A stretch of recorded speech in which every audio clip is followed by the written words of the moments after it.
سرمایہ کو مدرسے سے نکال دو۔ سرمایہ جدید تہذیب کا وہ گندا انڈا ہے جس نے ہماری پوری تہذیب کو لپیٹ میں تو لیا ہی تھا، اب ہماری الہیات میں گھس بیٹھا ہے۔ حتیٰ کہ یہ سوال مدرسے کے ہر طالب علم اور ہر استاذ کے ذہن میں سنپولیے کی طرح گھر کر چکا ہے کہ میں کھاؤں گا کہاں سے۔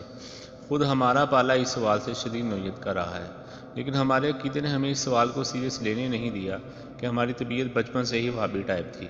یہ سوال مدرسے کے استاذ اور طالب علم نے خود اٹھایا ہے تو اس کا جواب یقیناً نفی میں ہے۔ یہ سوال ان کو پلایا گیا ہے، بلکہ پوری مہم جوئی کے ذریعے، جس مہم جوئی کے سر خیال چند امیر مولوی یا مولوی زادے ہی ہیں۔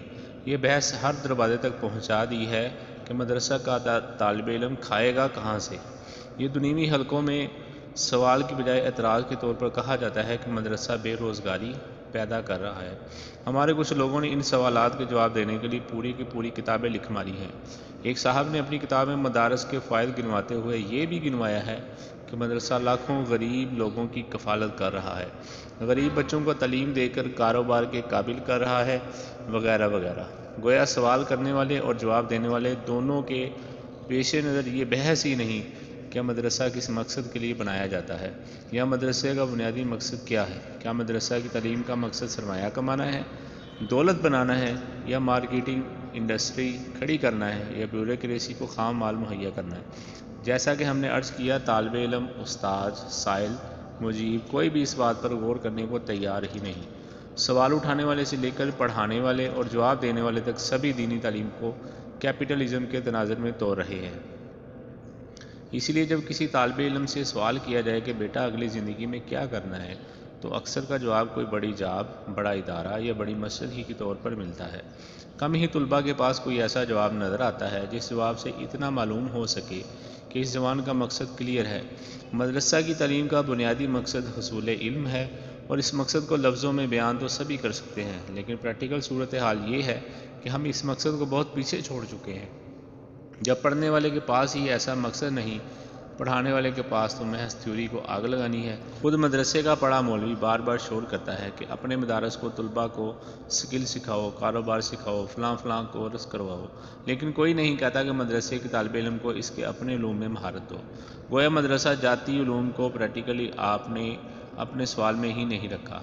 میرا سوال صرف اتنا ہے کہ بچے کو کمیونیکیشن سکل مدرسہ سے فارغ ہونے کے بعد کیوں نہیں سکھائی جا سکتی؟ اس کے لیے مدرسے کا وقت برباد کرنے کی کیا ضرورت ہے؟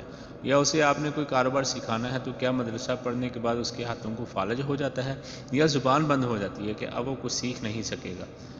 اگر کسی نے بیوروکریسی میں تشریف لے جانے کا مقصد بنا لیا ہے تو مدرسہ کی تعلیم کے بعد اس طرف توجہ کیوں نہیں کر سکتا؟ یہاں مدرسہ میں رہ کر دینی تعلیم کو کھوٹے لائن لگا کر ساری زندگی یہی خواب کیوں دیکھتے رہتے ہیں؟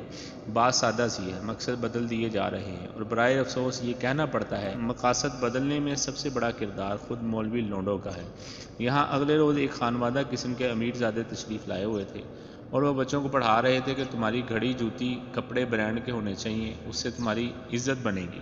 گویا خود مولوی کی عزت ان کپڑوں کی وجہ سے بنے جو اس نے پہن رکھے ہیں۔ واہ سبحان اللہ! یعنی اس کی ذات کے پاس ایسی کوئی کرتوت نہیں جس کی عزت کی جائے۔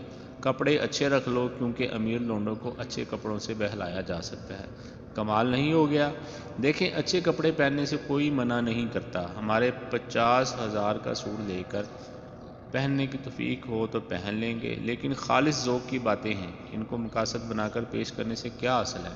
سوائے غریب طالب علم کو احساس کم تری میں مبتلا کرنے کے، یا ساری زندگی ایک عالم کو اس احساس میں مبتلا رکھنے کے کہ میرا سٹیٹس اور لوگوں سے کم ہے۔ پچھلے کئی برس سے علماء، موٹیشنل اسپیکرز، ٹاک شوز وغیرہ سن کر پک گیا ہوں، اور سب یوں ہی لگتا ہے جیسے نئے امیر ہوں۔ مجھے عجیب لگتا ہے جب کیسر راجہ جیسا دنیا دار آدمی مدرسہ کے مقاصد بیان کر رہا ہوتا ہے، اور فلاں صاحب زادہ جو مولوی ہے وہ دنیا کا سب پڑھا رہا ہوتا ہے۔ فلاں فلاں جو مدرسہ پڑھ کر آگے آئے ہیں وہ اپنے ہی مدرسے کے ساتھیوں کو حقیر جان رہے ہوتے ہیں۔ بندہ پوچھے کہ تم کوئی تخت بلقیس کے وارث ہو، غوث پاک ہو، سپر مین ہو، یا کیا ہو؟ فرق بس یہ ہے کہ تمہارے پاس 4 ٹکے ہیں جنہوں نے تمہیں اہل دین کا طنز کرنے پر اکسایا ہے، اور لوگ تو تمہیں واہ واہ کرتے ہوں گے، لیکن اپنا یاد رکھو کہ میں تمہاری ان حرکتوں سے نفرت کرتا ہوں، اور نفرت بھی انتہا کی کہ تم نے سرمایہ کو مدرسے پر فوقیت دی۔ تحریر ابو الوفا محمد حماد عصری۔